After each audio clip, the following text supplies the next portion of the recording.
kita bawakan sebentar lagi tetamu istimewa yang mempunyai pengalaman luas. So kepada semua yang berada, boleh tak kita tolong war-warkan lagi kepada share perkongsian ini di FB page masing-masing supaya kita dapat menarik lebih ramai untuk hadir. Sayang ni bila kita bawa tetamu istimewa, kita susun program yang best-best, perkongsian yang terbaik, kita nak dia dinikmati oleh ramai orang. Waalaikumsalam Tuan Ramli, Tuan Suhaib. Spek mata ni spek mata memang power punya kan. Puan Aniza Azhar, terima kasih kerana bersama-sama kita pada malam ini. Waalaikumsalam. So, mai kita ajak lagi lebih ramai untuk bersama-sama kita sebab malam ini kita akan menyentuh topik berkaitan tentang pengurusan pusaka. Kalau mereka yang dapat lihat poster yang kita bawakan, cerita tentang emosi dalam menguruskan pusaka. Bila mana hati dijentik, pastinya emosi akan terusik. Ini adalah antara cabaran hebat apabila berlaku kepada kematian seseorang dan apabila waris ingin memulakan pengurusan pusaka untuk arwah. Ada elemen yang tidak dapat kita nafikan. Kita ini manusia ciptaan Allah SWT yang bukan sahaja ada akal tapi kita juga diberikan emosi, tuan-tuan dan puan, dan ini menjadi antara faktor utama kenapa begitu sukar sekali. Seperti mana kita maklum setakat hari ini angka tidak rasmi. Dia ada macam keputusan PRN juga rasmi tak rasmi kan. 70 bilion harta terbeku dan 90% adalah milik orang Islam. So hari ini mereka yang hadir, ucapkan tahniah kepada anda semua 31 orang yang bersama-sama kita pada malam ini kerana kita hadir untuk membina ekonomi ummah. Kita ingin menjadi pencetus perubahan. Kita ingin menjadi agenda perubah di mana orang kita bukanlah tidak mempunyai penguasaan ekonomi, tapi asbab mungkin kurang kesedaran dan tidak menguruskan dengan baik, maka harta yang dikumpul tadi menjadi terbeku dan tidak dapat dimanfaatkan. Baik, saya rasa sunyi bersendirian di sini. Alhamdulillah kita tengok Tuan Kamarul Azhar Hashim pun ada. Aznati, dia tag ramai-ramai kawan-kawan dia. Masya Allah, terima kasih Aznati. Teruskan berkongsi untuk kita lebih meramaikan lagi penonton-penonton kita untuk sesi bicara pewarisan pada malam ini. Baik, tanpa melengahkan masa, saya ingin membawa tetamu jemputan kita ke udara. Orang yang saya bakal bawakan ini orangnya kecil-kecil, hitam manis kan, tapi jangan disangka tidak ada tegasnya.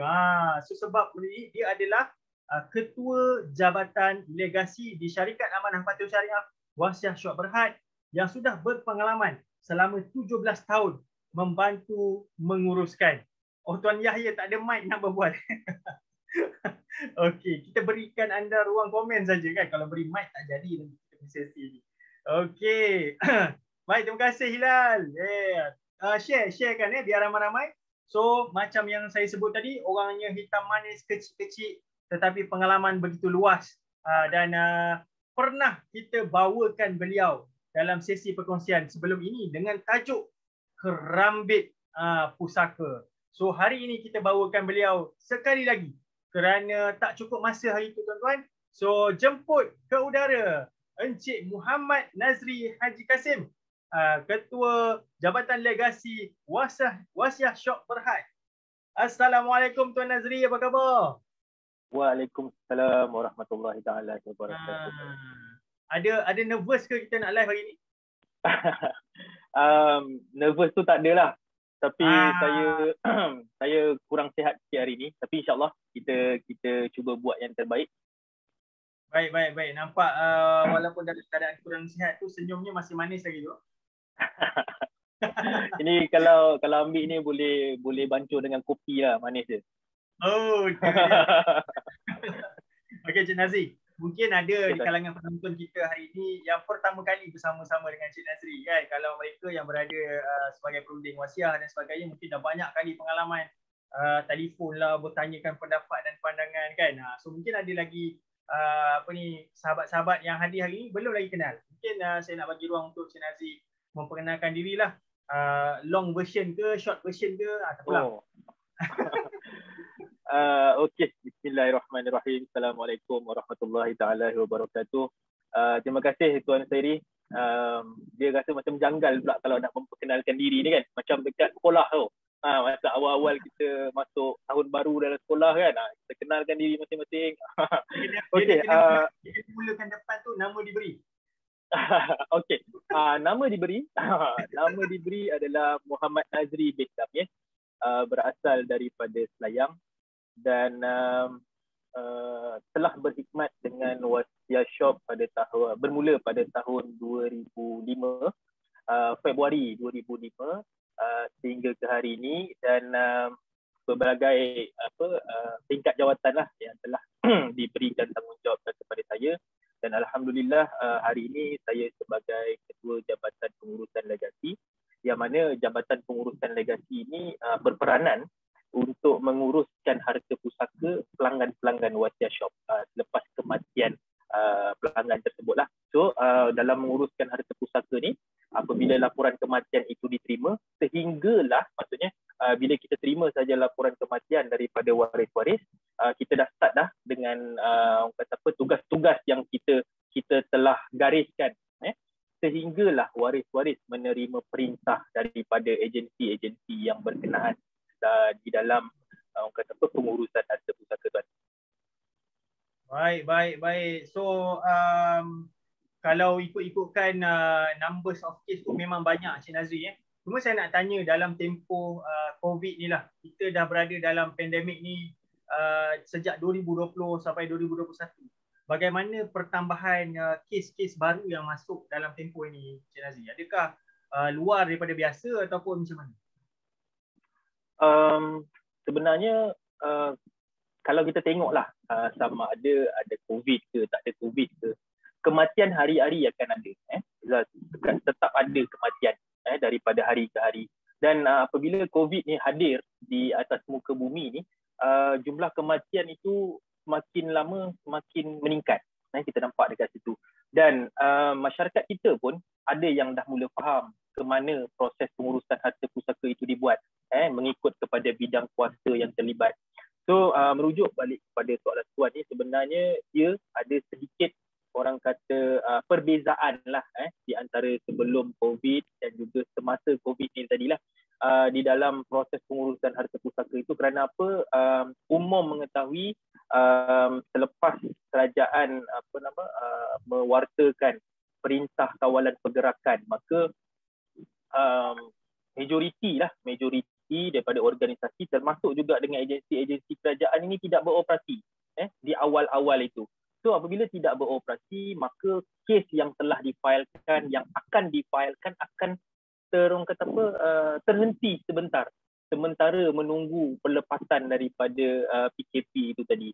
So apabila kerajaan telah melonggarkan perintah kawalan pergerakan ni, maka perjalanan kes itu kes makin banyak, dan juga perjalanan itu pihak-pihak yang berkenaan ni sedang cuba sedaya upaya untuk memberikan perkhidmatan kepada masyarakat untuk mempercepatkan proses pengurusan harta pusaka. Baru-baru ini pun kita nampak ataupun kita baca di akhbar yang mana menteri di Kementerian Sumber Asli mengatakan bahawa di Jabatan Ketua Pengarah Tanah dan Galian untuk bahagian pembagian pusaka ini tadi, mereka akan mewujudkan task force untuk membantu mempercepatkan proses ataupun kes-kes yang masih lagi tergendala ataupun yang masih lagi di dalam proses, untuk memberikan perkhidmatan yang terbaik kepada masyarakat.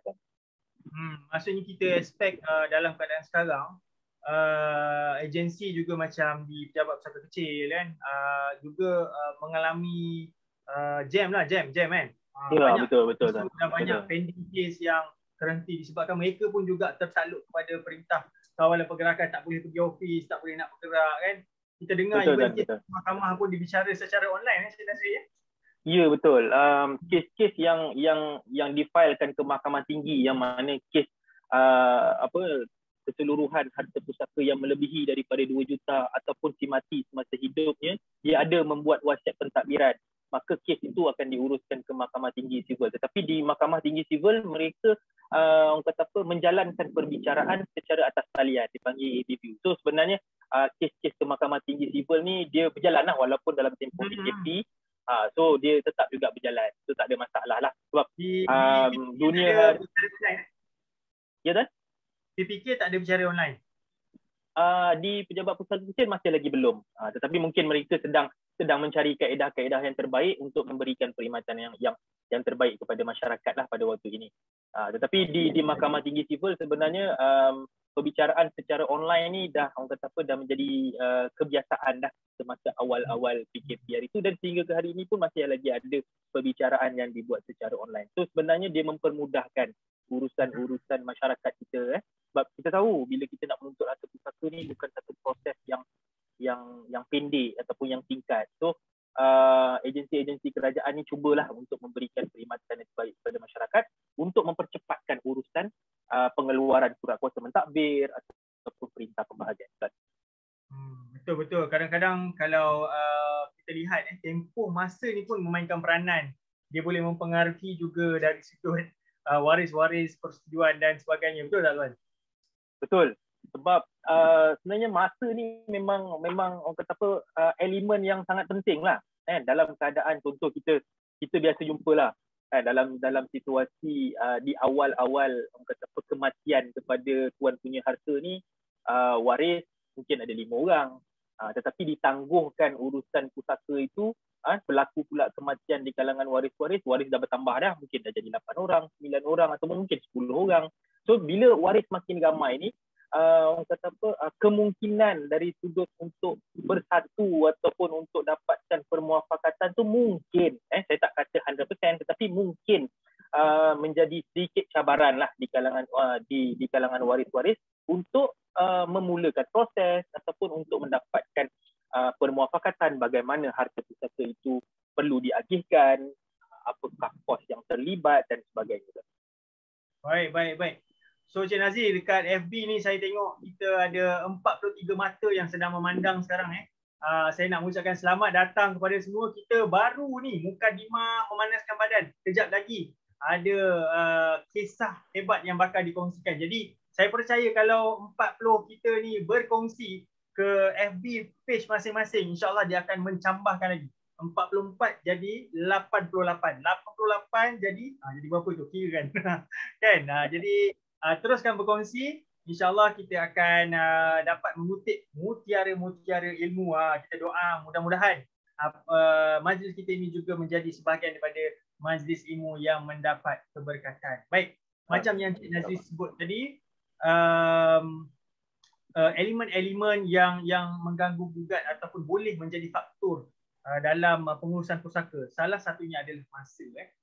Dan kalau tadi kita bersembang, sebenarnya Cik Nazri ada kisah sebab orang yang banyak pengalaman ni kita kena kutip pengalaman dia, dan saya rasa pengalaman yang paling berharga untuk orang yang berpengalaman adalah cerita-cerita real story yang dia bawa.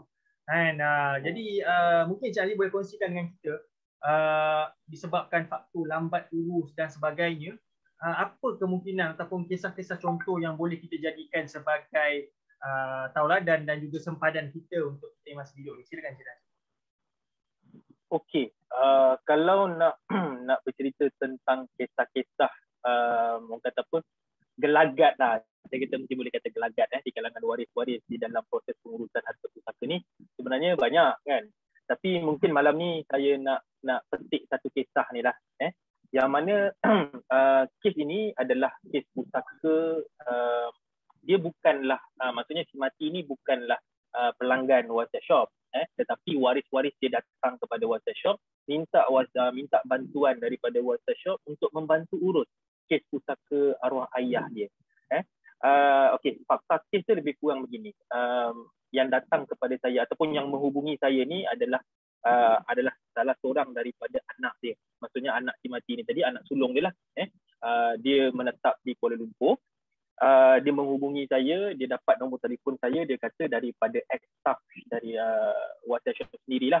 So bila dia mention nama ni, saya kata okey, saya kenal. So dia kata dia ada masalah tentang harta pusaka arwah ayah dia. Jadi dia nak mintakan pandangan lah daripada pihak WhatsApp shop.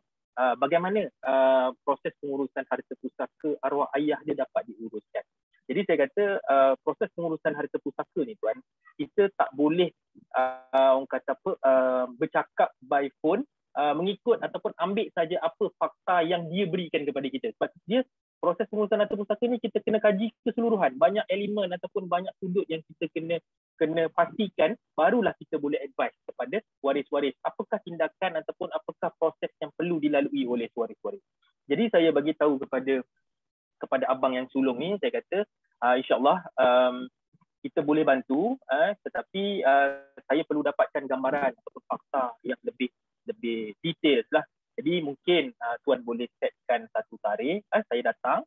Jadi mungkin kita daripada pertemuan itu kita boleh kajilah apa orang kata apa situasi harta yang ditinggalkan, siapakah waris-waris yang terlibat, apakah hutang. Sebab itu adalah penting tuan di dalam proses pengurusan harta pusaka, yang paling penting adalah kita nak menyelesaikan hak si mati. Apa dia hak si mati? Hutang yang ditinggalkan oleh si mati. So kita nak selesaikan hutang si mati ni tadi. Okey, jadi saya pun dengan waris ni setlah satu date kita jumpa di Ampang pada ketika itu. So masa perjumpaan di Ampang itu waris ni bekalkanlah maklumat-maklumat, dia tunjukkan dokumen-dokumen harta, memang banyaklah dokumen-dokumen harta dia. So kita dah orang kata apa dah sorting dah harta-harta yang ini, kemudian kita dah check orang kata apa dari sudut waris dia, apakah hutang-hutang yang ditinggalkan, mungkin ada nazar yang ditinggalkan oleh si mati yang masih lagi belum selesai dan sebagainya. So sebenarnya kes kematian arwah ayah dia berlaku pada tahun 90-an. Saya tak ingatlah secara spesifik, tetapi tahun 90-an. So kalau nak tanya saya, dah lama dah, hampir 10-20 tahun dah sebenarnya kan, 90-an kan. So lepas kita tengok dokumen apa semua, kita nampak dokumen tu komplit. Jadi saya tanya kepada waris-waris macam mana hubungan sesama waris. Dia kata hubungan alhamdulillah je nanti semua okey lah, tak ada masalah. So saya kata kalau hubungan semua okey, insya-Allah kita boleh bantu urus bagi pihak waris-waris bagaimana harta pusaka ini dapat dicairkan dan juga dapat diwariskan kepada waris-waris. Jadi alhamdulillah selepas beberapa hari waris yang sulung ni tadi telah pun berbincang bersama dengan waris-waris yang lain lah melalui WhatsApp group keluarga mereka. So dia orang pun setuju nak melantik White Shop. Dan alhamdulillah lepas daripada tu kami bila dia maklumkan, kita pun terus prepare lah dokumen-dokumen yang perlu ditandatangan oleh waris, siapakah pentadbir yang akan dilantik dan sebagainya. Jadi bila dokumen kita dah komplit, saya hubungi waris ni tadilah, saya kata tuan kita dah siapkan dokumen-dokumen yang perlu ditandatangan oleh waris-waris.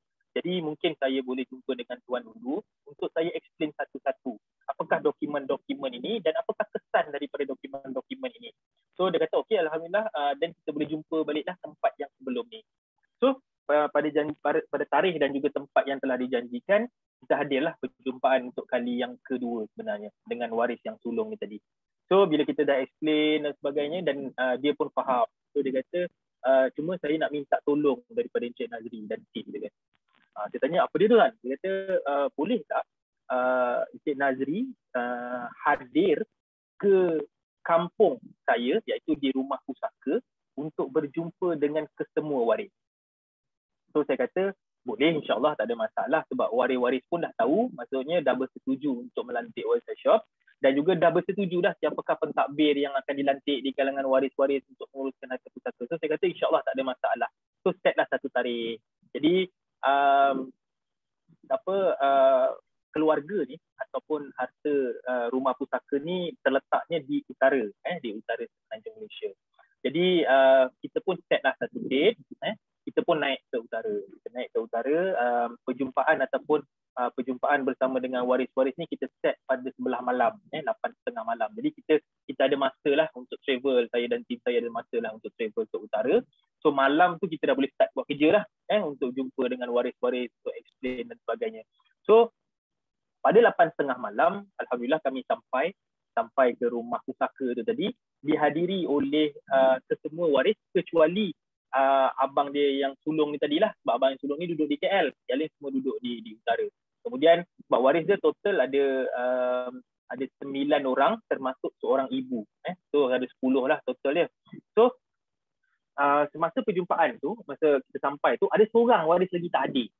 So saya kira saya kata ini macam tak cukup lagi ni kan. So sebab saya dah kata awal tu, bila kita datang jumpa dengan waris-waris, kita explain biar semua ada.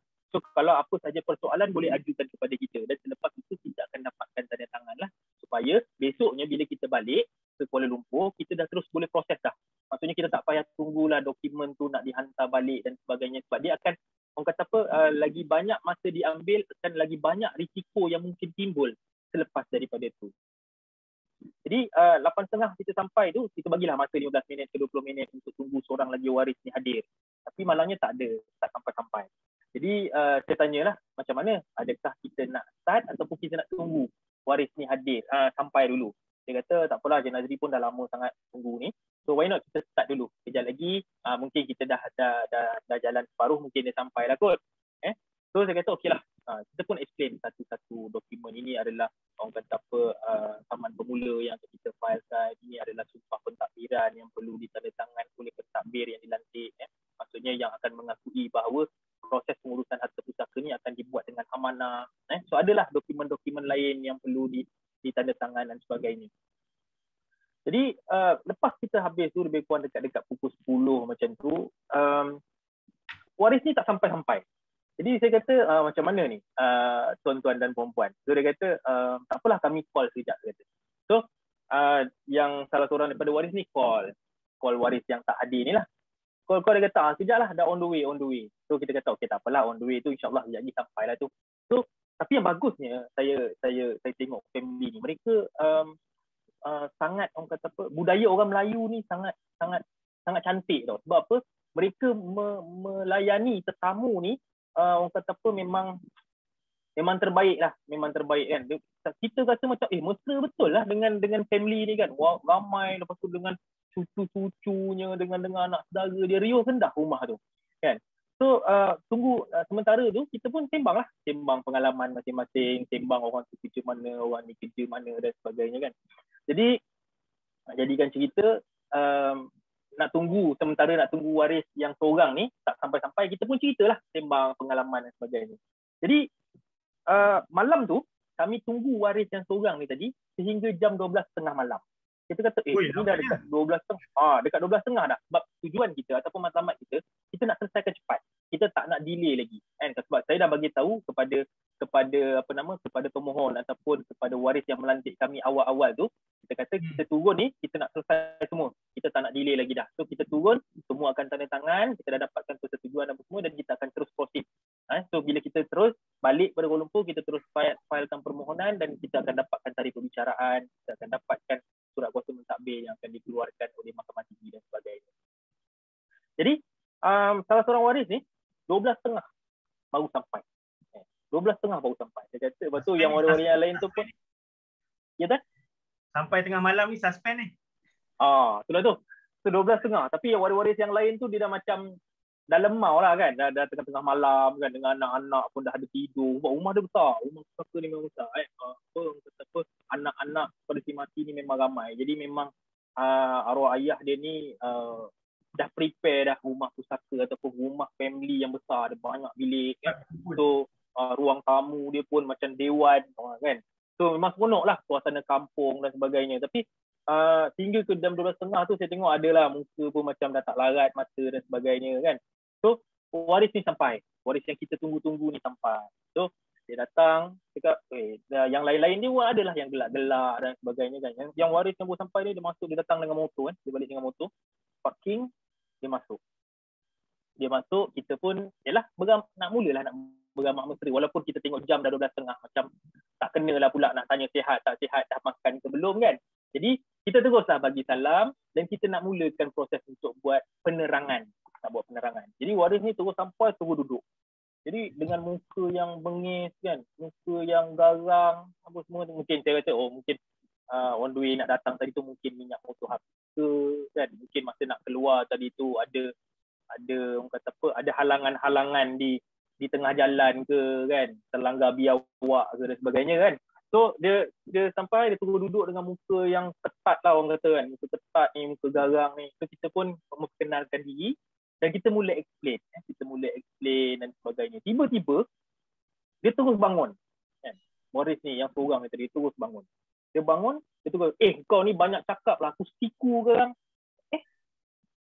Dia cakap, apa benda ni kan?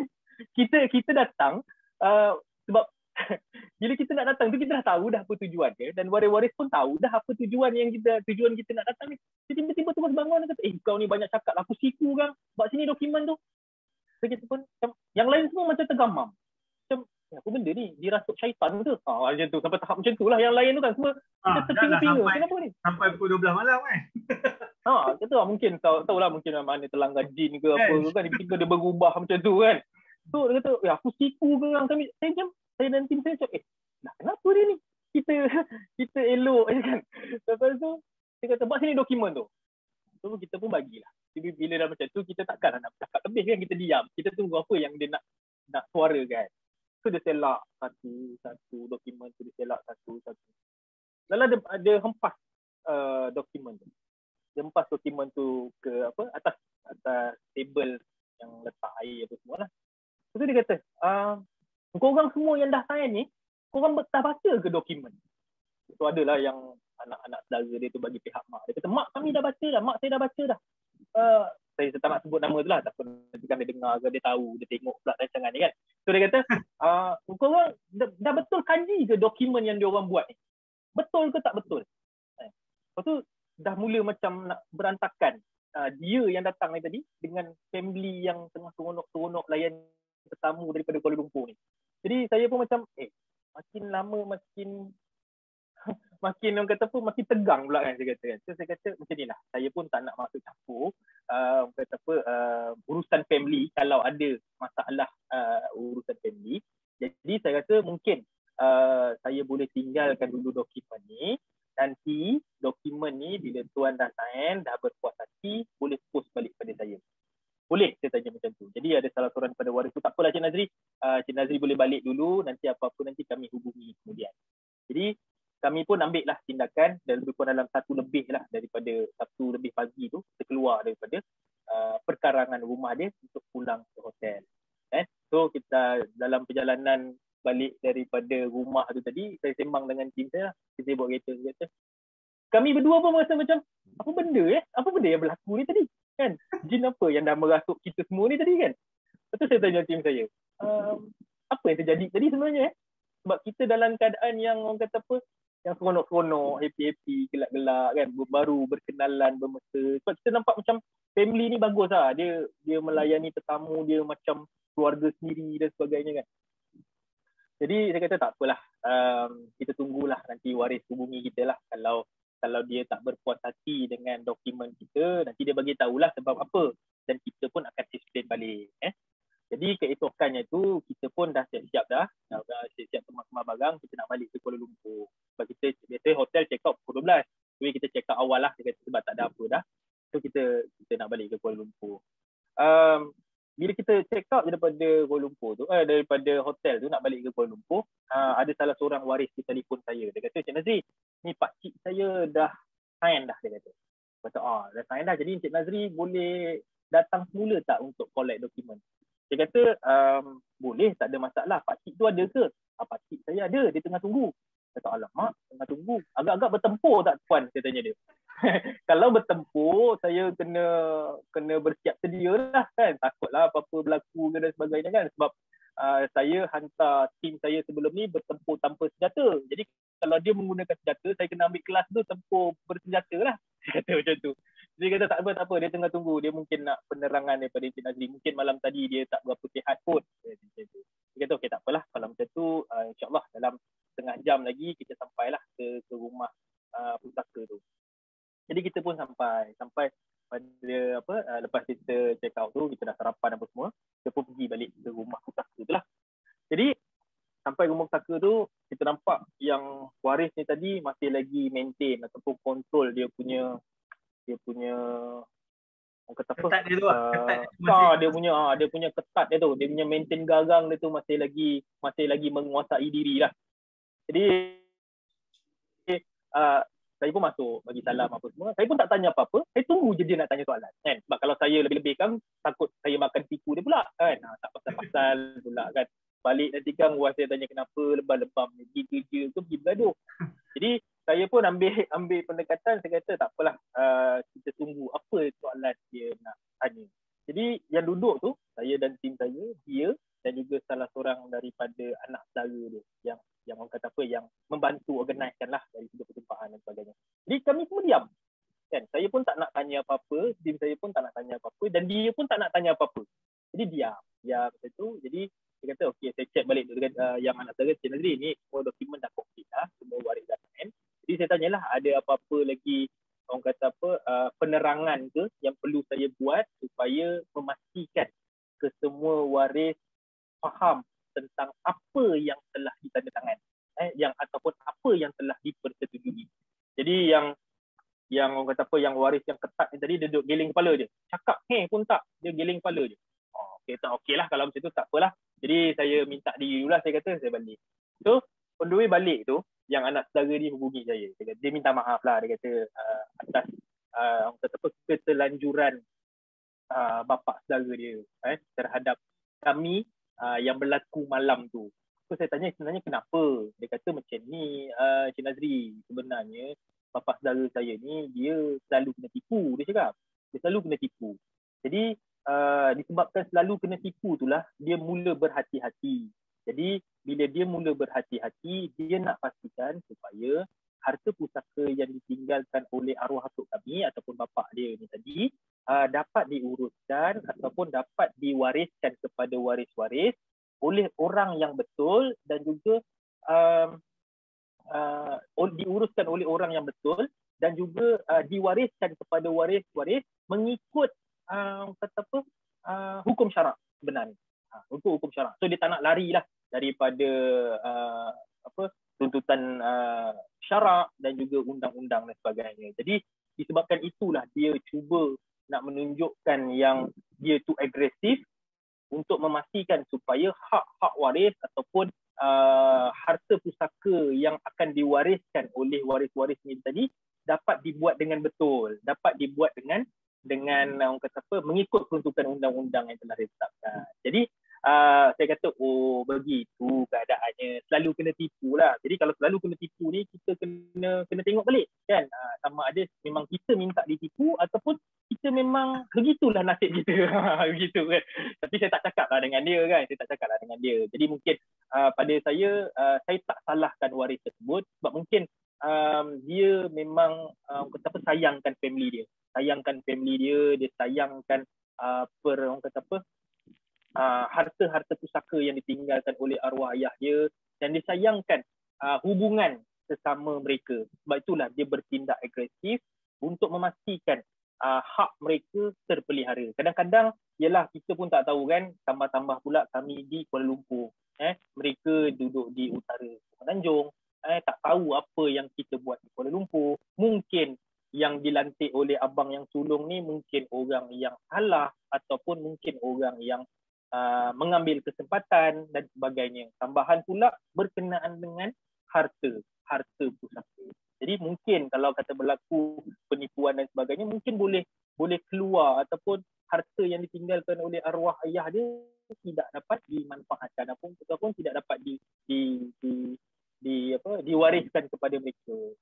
Jadi itulah dia, hampir nak kena tipu. Kalau tak mungkin lebam-lebam dah saya balik ke Kuala Lumpur kan.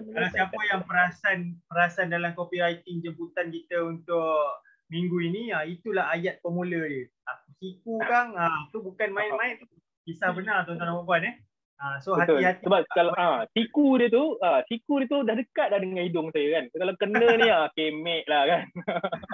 Hilang mancung Cik Nazri.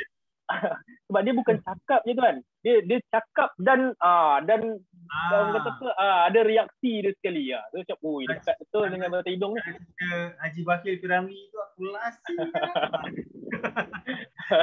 Tapi Cik Nazri, very interesting kan. Maksudnya kisah-kisah benar yang macam ni kadang-kadang kita rasa lucu bila kita cerita dalam keadaan sekarang, betul tak? Tapi kalau dalam keadaan sebenar tu, dia kalau ada yang even dalam keadaan tu, kalau waris pun tak sabar, boleh jadi antara sesama mereka pun jadi bergaduh. Sebab saya sendiri ada pengalaman diceritakan oleh orang yang direkomend oleh pak mertua kan, dia bawa dia kata ni kenal ni, dia ada masalah persatuan ni, cerita dengan menantu dia memang buat kerja ni. kan, bila dia cerita tu, bergaduh macam tu kan. Tapi yang boleh kita kaitkan di sini, apa yang Cik Nadi sebut tadi adalah pengalaman waris tu, bagaimana mereka menghadapi kehidupan sehari-hari. Macam tadi kes waris yang sering ditipu, jadi dia jadi skeptikal terhadap semua orang.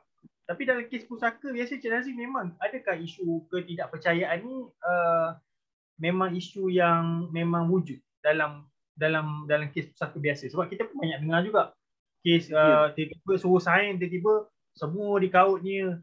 Jadi benda-benda macam ni memang macam mana tu? Betul tuan. Sebab proses pengurusan harta pusaka ni dia melibatkan proses perundangan. Itu yang pertama.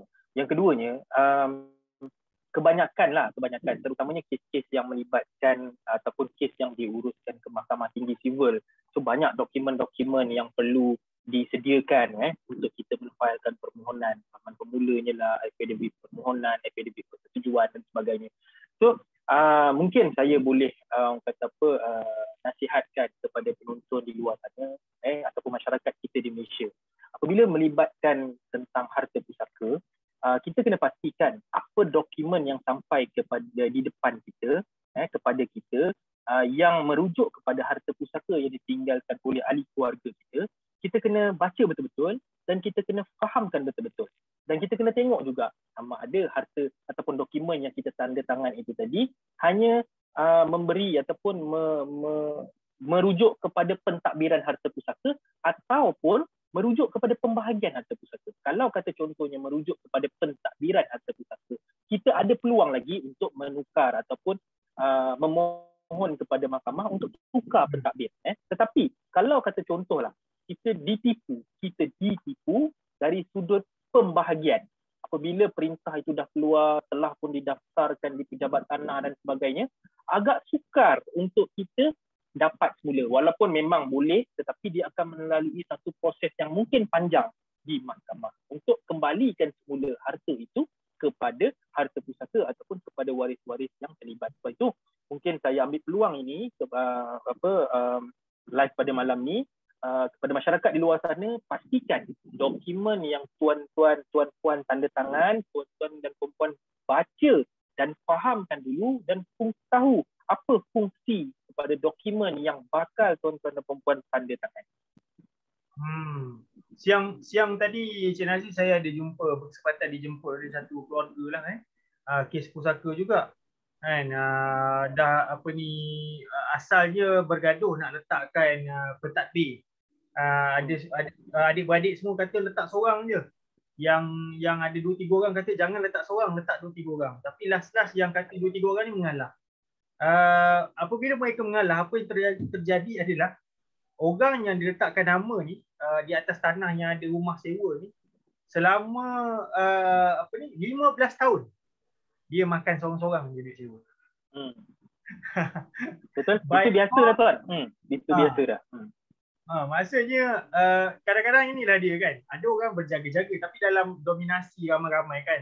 Ada 10-12 orang beradik kan. Bila dah yang 3 je cakap buat macam ni, yang lagi lebih-lebih tak apalah, bagi je seorang, dalam bila jadi lain semua senyap. Tak boleh buat apa-apa kan. 15 tahun mereka tidak merasa kan. Dan sampailah orang yang pegang ada daripada 12 orang beradik ni kan, tinggal 5 orang je yang hidup, yang lain semua dah meninggal, termasuklah arwah yang memegang tanah tadi. Dah jadi second layer dah kepada anak buah.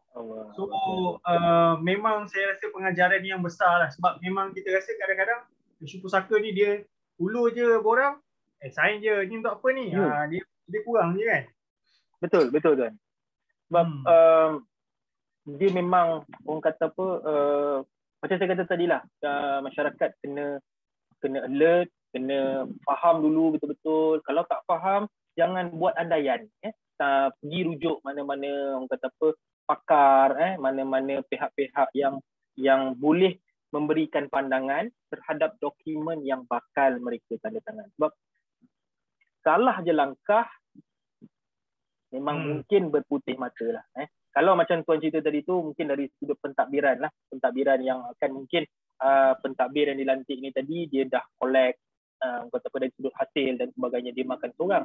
So itu okey lagi lah, kita ada peluang lagi untuk kata apa untuk memohon perintah pembahagian daripada pentadbir ni, ataupun kita nak menukar kepada pentadbir yang lain atas sebab salah laku dia ke dan sebagainya. Tetapi kalau dah sampai peringkat orang kata apa, pembahagian, nama pun dah masuk sebagai tuan punya dalam geran, yang itu mungkin orang kata apa, banyaklah dia punya perjalanan dia untuk kembalikan semula harta yang kepada pihak-pihak yang orang kata apa, yang berkelayakan ataupun yang terlibat patutnya ataupun yang berhak terhadap harta tersebut. Kalau kita tengok daripada kisah yang Cik Najib ceritakan kan, kita nampak satu elemen yang penting di sana adalah kepakaran. Mungkin ada lagi elemen-elemen lain yang perlu waris tu ambil maklum, ataupun kita lah. Hari ni kita bercakap dalam konteks kita sebagai pemilik harta. Kan? Kadang-kadang orang kata asalkan tahu. Kan? Mungkin ada elemen lain lagi Cik Nazri yang ada pengalaman Cik Nazri ataupun kita servis yang ditawarkan oleh Wasiah Shop kan. Mungkin elemen-elemen lain yang penting juga yang perlu diambil maklum dalam proses pengurusan pusaka. Okey, sebab dalam proses pengurusan harta pusaka ni dia bukan sekadar proses semata-mata, bukan sekadar merujuk kepada pembahagian semata-mata. Dia ada banyak elemen yang boleh terkait semasa proses pengurusan harta pusaka ini dibuat. Itu yang pertama. Yang pertamanya adalah mungkin apa yang kau sebut tadi adalah pihak yang akan menguruskan. Siapakah pihak yang akan menguruskan harta pusaka itu? Itu sangat penting kan. Sebab kalau kata contohlah di kalangan waris-waris ni, contohlah waris-waris juga yang menguruskan. Mungkin akan ada bisikan kepada waris-waris yang lain, dia ni beria-ia sangat nak menguruskan harta pusaka, ada apa-apa ke? Mungkin akan ada perspektif yang begitu. Kan? Mungkin akan ada perspektif yang begitu. Kalau kata mungkinlah adik-beradik mungkin okey. Tetapi penasihat kepada adik-beradik tu, adakah dia okey juga? Kan? Itu antara orang kata apa, antara penyumbang yang mungkin boleh memercikkan api permusuhan, api perbalahan. Itu yang pertama, tentang siapa orang yang akan melantik. Yang keduanya adalah tentang kos. Siapa? Okey, katakan contoh abang sulung yang menguruskan harta pusaka. Adakah abang sulung yang akan keluarkan kos segala-galanya? Kalau itu yang lain tu terima je harta dengan orang kata apa, dengan hati yang senang kan, duduk tersandar sambil silang kaki minum kopi kan, terima je harta. Tapi abang sulung yang kena tanggung segala kos. Adakah begitu? Kan? Kalau abang sulung itu memang orang kata apa, memang sayangkan adik-adik dan mungkin orang kata apa, mempunyai sumber keuangan ataupun yang mampu untuk menanggung, itu tak ada masalah. Mungkin abang sulung okey, tetapi penasihat ke abang sulung okey ke? Dia kata you ni duk keluar duit semua untuk urus harta pusaka, habis tu adik-beradik you akan dapat juga, tapi you juga yang keluar duit. Mungkin itu juga boleh menimbulkan bibit-bibit permusuhan, api kemarahan dan sebagainya kan. So pertama tadi adalah dari siapa yang akan menguruskan. Yang keduanya adalah tentang tentang kos. Yang ketiganya adalah tentang masa. Kalau kata contoh waris uruskan sendiri, dalam keadaan waris-waris ni ada tuntutan orang kata bertanggungjawab dia harian dengan kerjanya, dengan keluarganya dan sebagainya. Bila masa dia nak menguruskan harta pusaka tuan? So nak ambil cuti.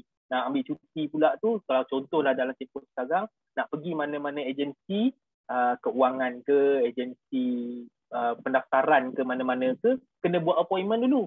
Kan? Bukan boleh walk in macam dulu, mudah. Kan? Kena buat appointment dulu dah, kena beratur panjang-panjang, buat appointment, kena queue dulu. So masa. So lagi banyak masa diambil, lagi banyak risiko yang mungkin timbul. Macam yang saya maklumkan dalam situasi tadi, dia mungkin waris pada ketika itu 5 orang. Lepas tu pula bila dah masing-masing sibuk, tak cukup masa dan sebagainya, tiba-tiba ada lagi di kalangan waris yang meninggal dunia. So bila ada waris yang meninggal dunia, waris-waris yang meninggal dunia ni pula akan masuk sebagai waris yang berhak terhadap harta pusaka yang ditinggalkan oleh si mati yang pertama. Lagi ramai yang masuk. Yes, betul tuan. So waris makin ramai sebab dia tidak semestinya waris ramai ni tak boleh muafakat, tak boleh bincang tuan. Saya pernah jumpa kes di Air Hitam Johor. Memang waris memang ramai tuan, tetapi alhamdulillah didikan ibu dan ayah dia ni kepada anak-anak dia, saya sangat kagum. Kerana apa?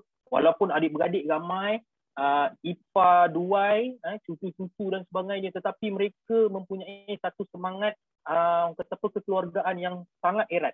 Semua sekali bila sampai ke tahap kata apa, bila saya tanya dari sudut pembahagian, dia akan cakap waris-waris akan cakap macam ni dengan saya. Dia kata, Encik Nazri, kami secara rela hati melepaskan ataupun menyerahkan kepada Abang Long kami untuk membuat apa sahaja keputusan. Wak Imah, kalau Abang Long kata dia nak semua pun, kami bersetuju. Dia kata, Wallahu Akbar, memang cantik. So kalau dapat waris yang macam tu, okey. Tapi kalau waris yang sebaliknya bagaimana? Sebab tu saya kata waris yang ramai tidak semestinya kata apa, menyebabkan permuafakatan itu gagal dicapai. Boleh ada, tetapi kebiasaannya kita jumpa macam itulah. Kebiasaannya kita jumpa macam itulah. Biasanya lagi banyak kepala memang lagi pening lah. Betul. Macam contoh kita tengok perkampungan di kata apa, tengah-tengah ibu negara kita kan. So kita tengok dekat situ banyak tanah pusaka yang terbiar yang sukar untuk diuruskan. Kenapa sukar untuk diuruskan? Yang pertama sebab waris-waris tak kenal siapa waris yang terlibat. Itu antara punca dia. Tak kenal nak uruskan macam mana. Kan? Kalau yang kenal pula, dia pula klaim lebih. Kan? Sebab dia tak tahu pula bahagian dia dalam faraid macam mana. Last jadi apa? Jadi yuska. Sewakan kepada syarikat-syarikat jual kereta dan sebagainya. Kan? So, tapi timbul juga isu. Bagaimana pula dengan hasil yang diperolehi setiap bulan. Betul. Itu lagi berat tu bila bicara tentang harta batil dan sebagainya. Betul tak? Okey, kita sekarang dah 9.50. Kita nak break sekejap. Nantikan sambungan bahagian 2 selepas pesanan penaja sebentar lagi. Kerana ada lagi kisah menarik yang akan dibawakan oleh Cik Nazri selepas ini. So, silakan untuk pesanan penaja.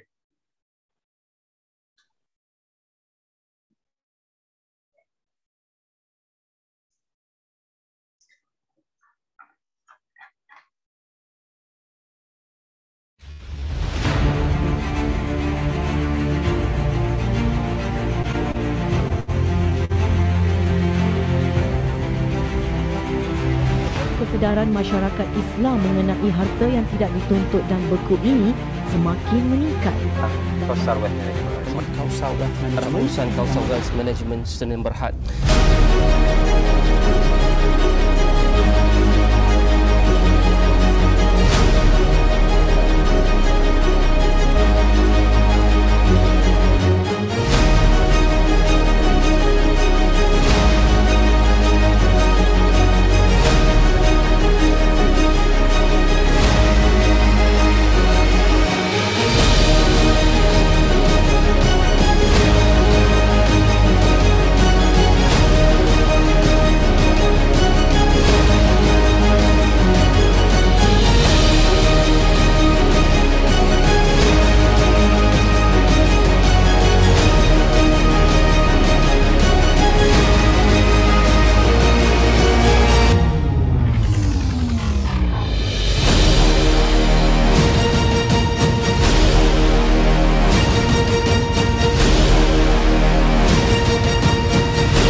Baik tuan-tuan dan puan-puan, kembali kita kepada sesi bicara pewarisan musim kedua bersama tetamu istimewa Ketua di Jabatan Legasi Wasyasyok Berhad Syarikat Amanah Patuh Syariah, Encik Nazri Haji Kasim.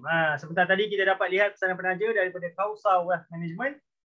Dalam kita berbicara tentang bicara pewarisan hari ini, suka juga saya nak memaklumkan kepada tuan-tuan dan puan, para pendengar kita, para penonton kita pada hari ini, sekiranya tuan-tuan dan puan-puan ada permasalahan atau ingin merujuk sama ada ingin membuat perancangan harta ataupun ingin juga menguruskan pusaka-pusaka arwah yang telah meninggal dunia, dan dalam tempoh ini Wasyasyok ada menawarkan sedikit promosi untuk mereka yang ingin menguruskan pusaka-pusaka yang terbiar, yang tidak terurus itu. Jadi boleh berhubung kembali dengan pengenal-pengenal atau penjemput yang membawa anda kepada sesi pada malam ini, bertanyakan lanjut bagaimana ingin mengetahui lebih lanjutlah tentang promosi pengurusan pusaka yang dijalankan oleh Wasiat Syok Berhad. Kita ingin agar kuasa ekonomi ini, kunci-kunci harta terbeku ini dibuka supaya manfaatnya itu dapat dinikmati oleh mereka yang masih hidup, justru mencipta kebaikan-kebaikan dan suasana yang lebih kondusif kepada kita yang masih hidup. Baik, Cik Nazri, antara elemen yang penting di dalam pengurusan pusaka yang kita lihat tadi, kalau dalam bab nak kena siku tu, dia ada emosi marah. Ini sesi yang sangat saya rasa sangat istimewa, yang mana dia memerlukan kepada keberanian Cik Nazri sebagai orang yang menguruskan dan sebenarnya waris. Buat mereka yang tidak tahu, Cik Nazri sendiri baru saja kehilangan orang yang tersayang, iaitu bapa beliau, kan. Walaupun kita sebut dia dengan pengalaman dia dan sebagainya, beliau berhajat untuk meneruskan perkongsian malam ini untuk menyampaikan mesej kepada kita semua tentang elemen yang disebut dalam pengurusan pusaka yang penting, yang sangat-sangat penting, iaitulah emosi.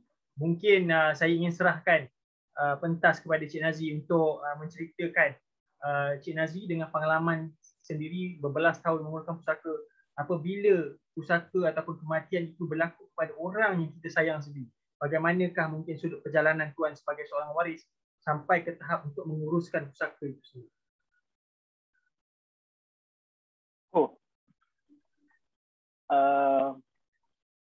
Dia kalau cerita bab ni beremosi sikit lah tuan, beremosi sikit, tapi insyaAllah saya akan cuba kawal emosi saya sebaik mungkin. Yang pentingnya mesej yang ingin saya sampaikan.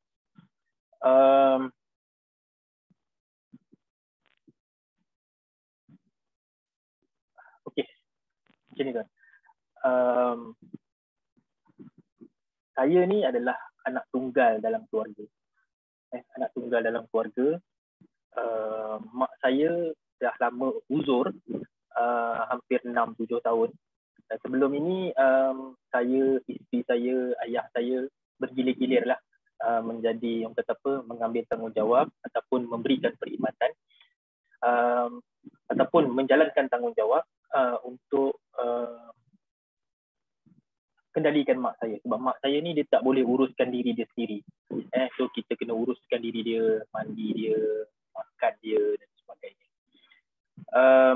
Lama dah dia sakit tu. Sebab sebelum ni kalau kata contohnya saya ada tuntutan untuk ke luar kawasan untuk tu orang kata apa, tanggungjawab bekerja, kena outstation, jumpa waris, uruskan kes dan sebagainya.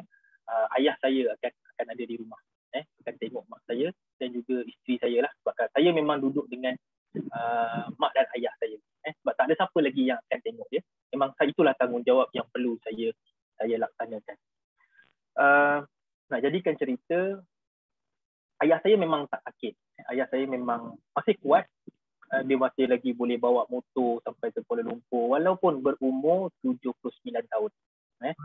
Dia boleh pergi ke tabung haji di Kuala Lumpur naik motor, kan. Dia memang kuat, dia memang tak sakit.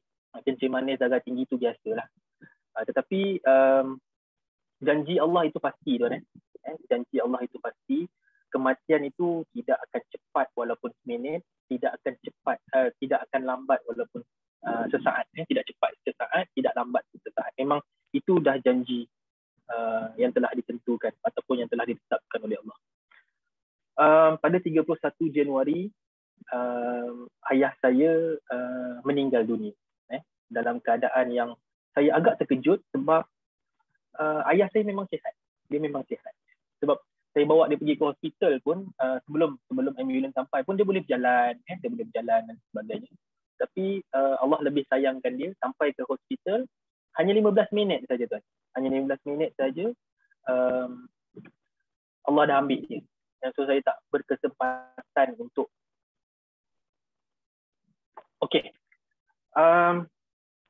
Dan juga dia macam ni, ayah saya ni adalah orang yang menjadi tulang belakang kepada saya. Orang yang sentiasa saya mengutamakan apa sahaja. Dia sentiasa ada dengan saya waktu saya susah, waktu saya senang, waktu saya sedih, waktu saya gembira, semuanya saya akan beritahu kepada dia dulu. Saya akan kongsi dengan dia dulu. So, apabila Allah panggil dia balik, saya tak tahu apa nak jadi ni sebenarnya. Macam mana dengan kehidupan saya selepas daripada ni. Sebab saya memang orang kata apa, rapatlah dengan ayah saya. Saya dengan ayah saya memang apa-apa memang saya share. Sebab yelah mak saya tak berapa sihat kan. So memang saya akan share dengan ayah saya selain daripada saya share dengan isteri saya. Dan pada 30 hari bulan Januari dan ayah saya meninggal dunia, dan dia meninggal dunia pada tarikh kelahiran isteri saya. Dia meninggal dunia pada tarikh lahir isteri saya. Dan itu pun menjadi satu tamparan yang sangat hebat sebenarnya. Dan 30 Januari 2022 adalah tarikh yang mungkin saya akan ingat sehingga sehingga kematian saya nanti, insya-Allah. Okey, bukan itu yang saya nak cerita tentang kisah kehidupan saya, tidak. Tetapi saya nak share kepada tuan-tuan dan puan tentang apa yang berlaku kepada saya. Apabila berlaku kepada ayah saya dah mula murung, saya dah mula down, saya tak boleh fikir apa yang nak kena buat lepas daripada ni. Walaupun pakcik-pakcik saya, sepupu-sepupu saya support saya, jiran-jiran saya support saya, memberi saya dorongan, makcik saya setiap hari hantar makan, orang kata apa, risaukan tentang anak saudara dia ni, macam mana dia nak handle mak, macam mana dia nak kerja dan sebagainya. Yang saya nak kongsikan kepada tuan-tuan dan puan-puan, saya tak boleh nak memulakan apa-apa proses tentang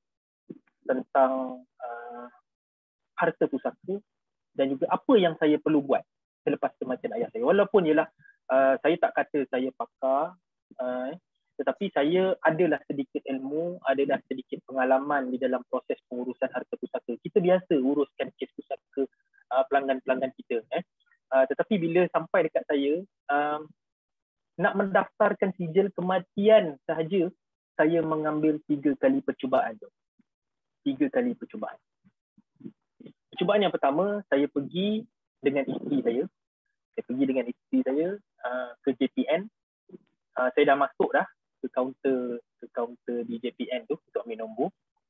Lepas tu saya ajak isteri saya balik. Saya kata saya tak kuat untuk meneruskan objektif kita datang ke sini.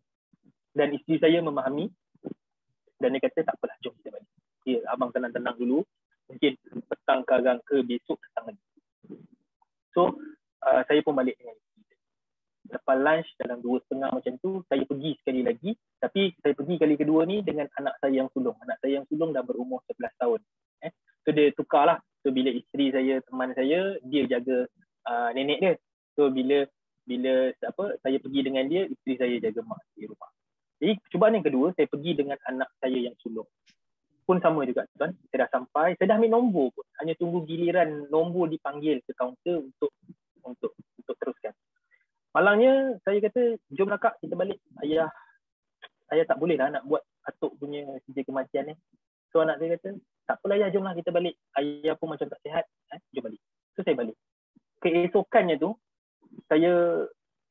malam tu, saya duk fikir. Dia kata, takkanlah nak buat sijil kematian pun saya kena mengambil masa yang begitu lama. Sebab dalam proses pengurusan harta pusaka, kita tahu sebab ayah saya kaki tangan kerajaan, orang kata apa, pesara kerajaan.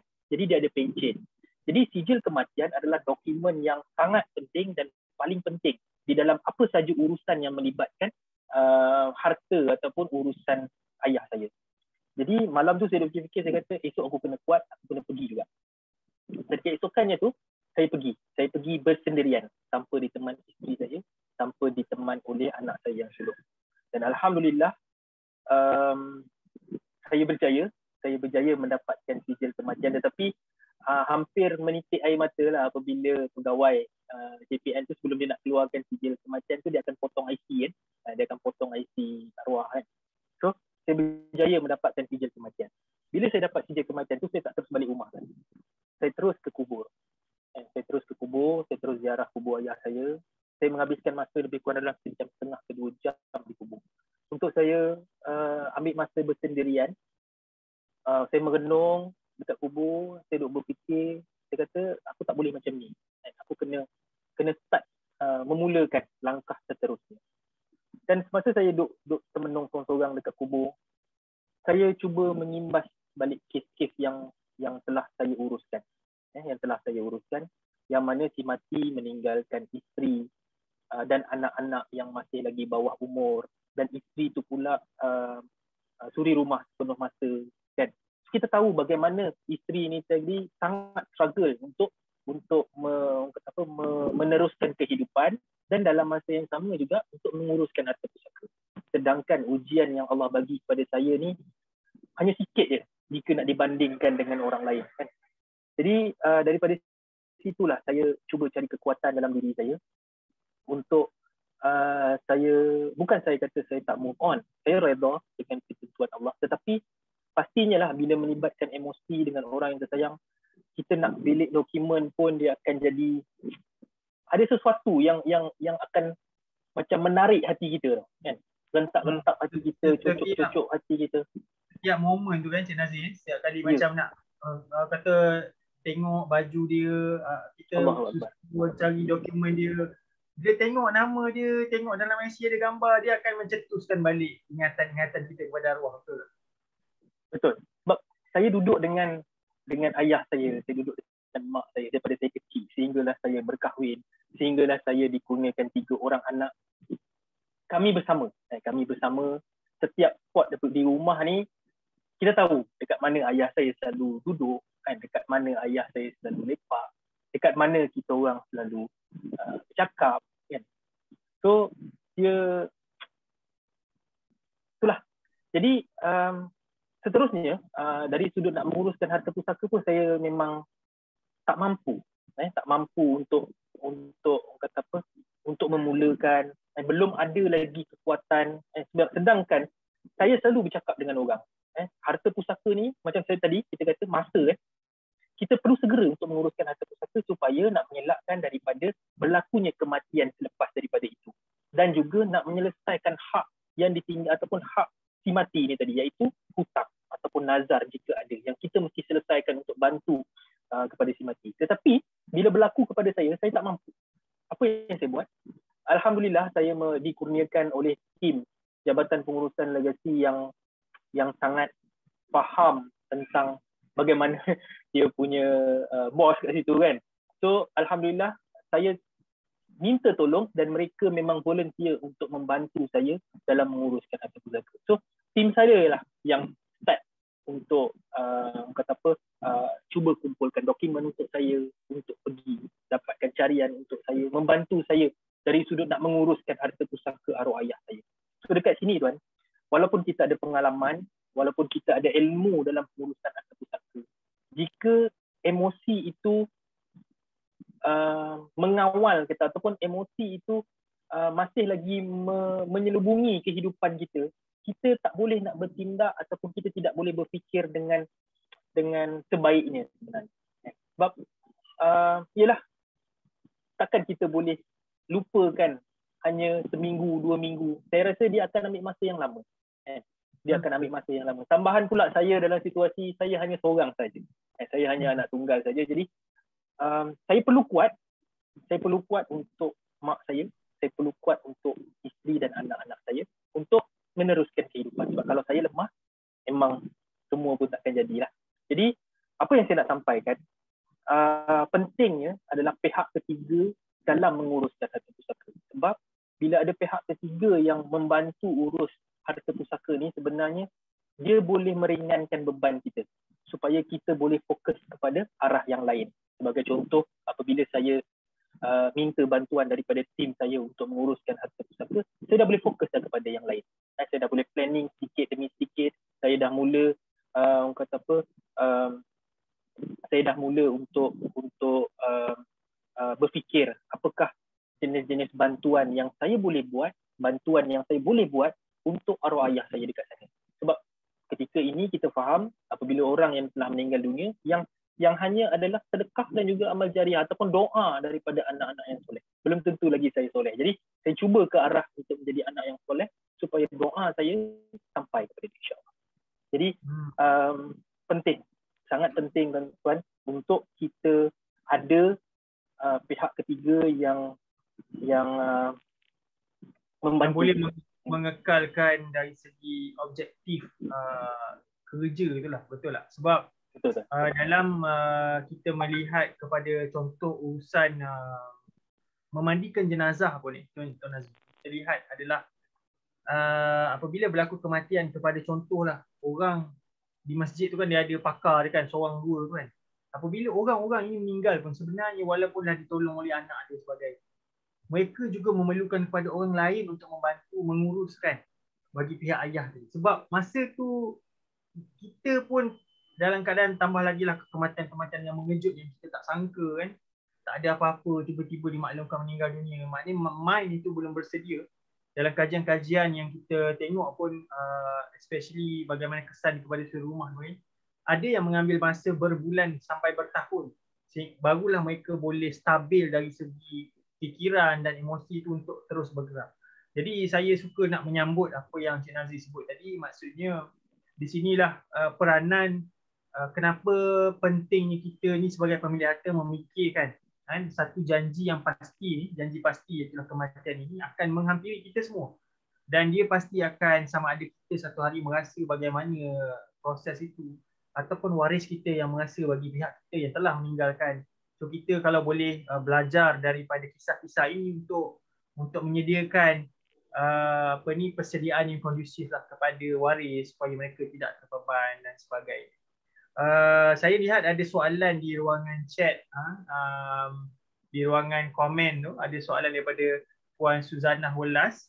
Mungkin kalau Cik Nazri ada pengetahuan untuk ulas sedikit, untuk harta yang kita terima pusaka ni, adakah perlu untuk kita declare di peringkat SDN sebagai pendapatan? Ada apa-apa maklumat yang boleh Tuan Nazri komen untuk bahagian ni? Kalau kita menerima harta itu daripada LHDN, maksudnya kita sendirilah yang kena declare.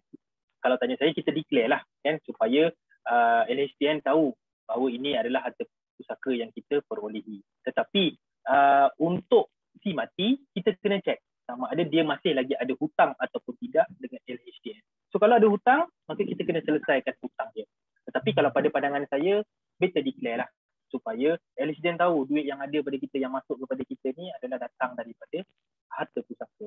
Begitu juga dengan, jangan terlepas pandang dengan zakat yang bakal kita, maksudnya harta yang bakal kita terima ni untuk harta alih ataupun cash ini tadi, kita kena keluarkan zakat. So boleh rujuk kepada pusat zakat negeri-negeri yang berkenaan untuk selesaikan zakat, ataupun zakat yang masih lagi terhutang di peringkat arwah semasa hidup lagi ke, dan peringkat kita pun bila kita nak menerima pun kita kena keluarkan zakat.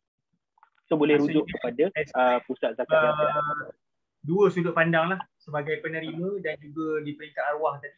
Dari sudut definisi LHDN sama ada tunggakan, dan kita sebagai penerima juga boleh declare sebab memang tanggungjawab kita pun untuk declare pendapatan kita dan sebagainya. Sama juga kepada zakat dari sudut tunggakan arwah, yang ni hutang-hutang atau kewajipan yang perlu kita selesaikan untuk beliau, dan juga di peringkat kita lah sebagai penerima masuk ke dalam list harta kita miliki, kiraan haul dan sebagainya sebelum kita keluarkan zakat. Saya sebenarnya nak ucapkan terima kasih sangat-sangat kepada Cik Nazri kerana mengumpulkan courage dan keberanian itu untuk berkongsi dengan kita. Sebenarnya saya rasa tak mudah. Kalau kita tengok hari ini pun 26 hari bulan Februari, belum pun sebulan kan, Cik Nazri telah tampil dan berkongsi, ingin memberikan pengajaran kepada kita, dan saya pun rasa tersentuh dari sudut kadang-kadang benda ni kita, especially lah macam kita ni perunding kan, kadang-kadang ayat ni bermain jadi bibir kita setiap kali kita berjumpa dengan pelanggan, prospek kan, sampai kadang-kadang kita mungkin dulu rasa seram, sekarang dia rasa weight tu, beratnya perkataan tu rasa macam tu je dia keluar kan, sampailah mungkin terkena tu barulah kita kembali kepada ni kan. Jadi tuan-tuan dan puan, kita sudah sebenarnya menghampiri 10:13 malam. Kita pun sudah menghampiri ke penghujung. Walaupun banyak sebenarnya kita ingin minta perkongsian, tapi saya sangat hargai kehadiran Cik Nazir hari ini, berkongsi kisah beliau sendiri, berkongsi membuka pekung perasaan itu bukan mudah untuk dikongsi, dan kita sangat appreciate. Mudah-mudahan pengalaman Cik Nazir ini boleh kita jadikan sebagai kita punya tauladan yang boleh kita bawa dalam kehidupan sehari-hari. Baik, kepada semua yang hadir, sekali lagi saya ingin berkongsi bahawa kita ada Telegram link yang anda boleh join untuk kita terus update tentang program bicara pewarisan yang kita adakan 2 minggu sekali ini untuk bersama dalam komuniti, terus mendapat maklumat-maklumat updated berkaitan tentang hal-hal pewarisan dan program-program yang kita kongsikan. Yang keduanya juga tentang sekiranya ada di antara anda yang ingin sudah rasanya it's time untuk kita melihat kepada perancangan harta dan nak tengok juga macam mana nak uruskan pusaka. Mungkin kalau adalah pusaka-pusaka yang masih lagi belum diurus, kami di sini urge lah supaya diuruskan segera.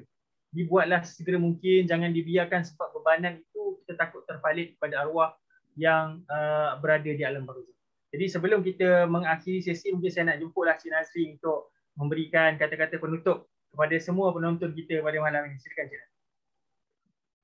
Okey, terima kasih tuan. Pertama sekali saya mohon maaf jika teremosi sedikit di yang kata apa untuk segmen yang kedua ni, sebab memang kita tak boleh lari pun daripada emosi ni. Sebab kita manusia biasa kita tak boleh lari daripada emosi. Cuma bila kata-kata akhir ni takut juga sebenarnya kan, kata-kata akhir ni kan. Tapi insyaAllah saya akan bagi juga kata-kata akhir untuk malam ini. Dalam proses pengurusan harta pusaka ni, tuan-tuan dan puan-puan, para penonton, kita kena berhati-hati. Berhati-hati di dalam bagaimana kita nak memulakan proses dan siapakah orang yang akan menguruskan ataupun membantu uruskan harta pusaka dan juga emosi.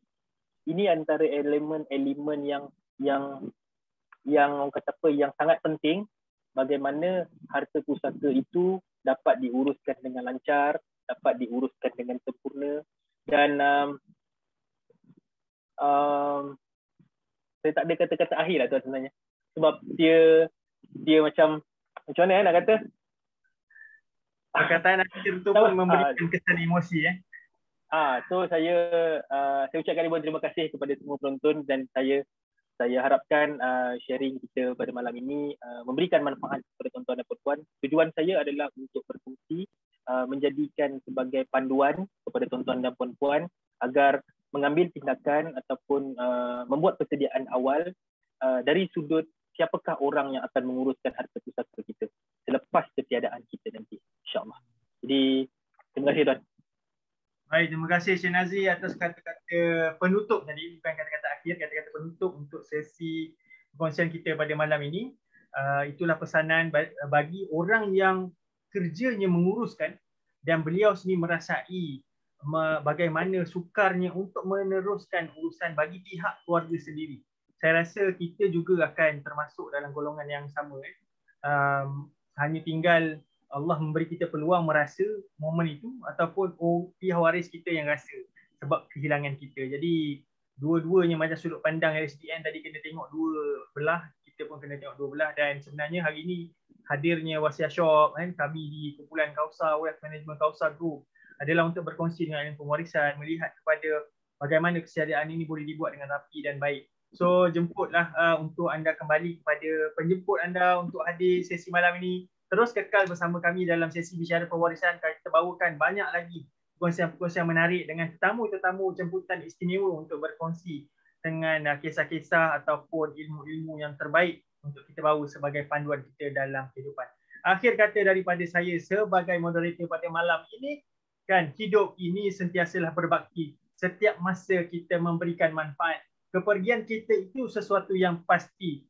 Jasa dan budi sentiasa terpahat. So sampai jumpa lagi tuan-tuan dan puan-puan. Assalamualaikum warahmatullahi wabarakatuh.